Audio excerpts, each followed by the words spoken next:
31 News. Welcome back, 7:45. All right, I know that this shooting in Florida is just impossible to hear about and talk about, and even more impossible to talk about with your kids. But unfortunately, we have to talk about these things with our kids. And so we brought in an expert, Dr. Cheryl Ziegler. She's a child psychologist, and you always give us good perspective on how we can deal with this, because I've got 3 kids, and it's just hard. And the ages are sensitive, but they're going to hear about this, they're going to see this, they're going to know about it. Should we be approaching them? Is there a certain age that's okay or not okay? Yeah, we say that under the age of 8, unless they've heard about it, there might not be really a reason for us to necessarily share with them. Okay. But over the age of 8, they've likely heard something, and so you want to say just something simple like, today there was an awful tragedy at a school. What did you hear about it? And be presumptive. What did you hear about it? And then they'll tell you whatever it is. And then say, what questions do you have?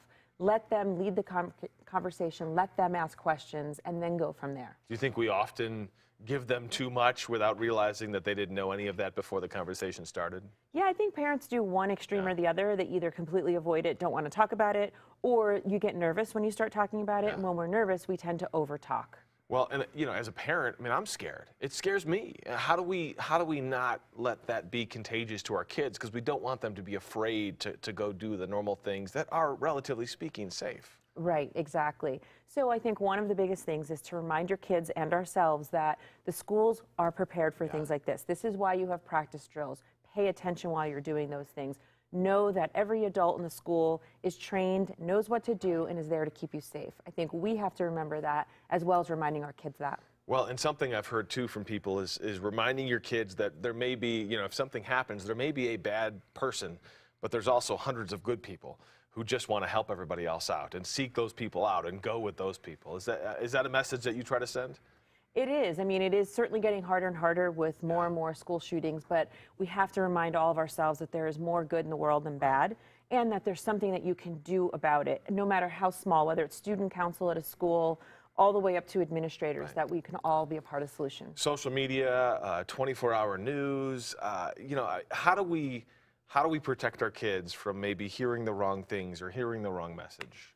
Yeah, I think right now, particularly like today, tomorrow, I think it's a really important time to limit social media and exposure to the TV. Screen time, right? The screen time in general. And if I were a parent of a teenager, I would just overtly say, you know what, it's all going to be inundated. Let's do something else.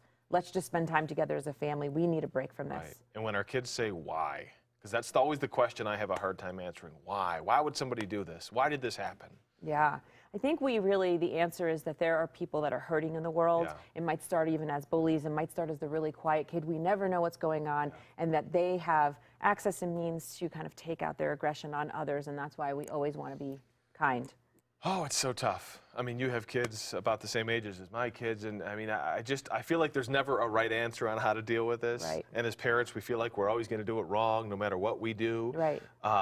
But at the end of the day, I mean, we're there to provide an environment for our kids, right? Right, and we're there to be those rocks and that source of safety. And every kid, and every interview I've heard, every kid was saying, I was calling home, I was calling my mom and dad, I was sending them texts. I mean, they think of us still as safe. So as long as we can be safe and we can be as active and proactive as possible, that's the best that we can do right now. Oh, it's just...